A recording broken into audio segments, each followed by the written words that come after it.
Кола, которую выпускает Сыктывкарский пивоваренный завод, теперь получила народное название «Коми-кола». Курс на импортозамещение завод взял еще в мае. Спрос на местный газированный напиток достаточно высок, особенно в жару. Этим летом жители республики точно не останутся без сладкой газировки. Дизайн новой колы оценила Дарья Вологжанина.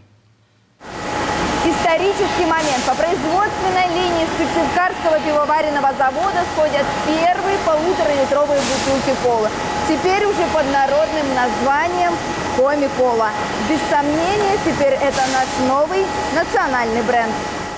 Вопрос о ребрендинге встал практически сразу. И все благодаря покупателям и журналистам, которые в народе прозвали аналог Кока-колы «Коми-колой».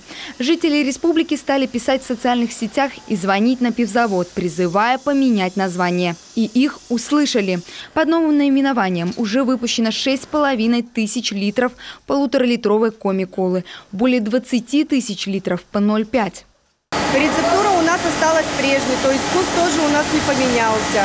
И наша кола пользуется очень большим спросом. Ее разбирают очень быстро. Напомним, все сырье для Коми-колы отечественное, а вкус максимально приближен к привычному. Основа – ароматический компонент колы, кстати, из натурального сырья. Есть в составе и кофеин. В рамках ребрендинга решили и объемы увеличить, ну и, конечно, этикетки сменить. Почему мы начали выпускать объем 1,5 литра? Это все, конечно, благодаря покупателям. Покупатели просили объем больше, потому что так понравился наш напиток. Этикетку мы разрабатывали в Казани.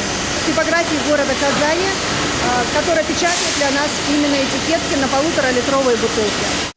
Коми-колу можно купить даже в Архангельской и Вологодской областях. В ближайшее время Коми-кола появится в крупных торговых сетях.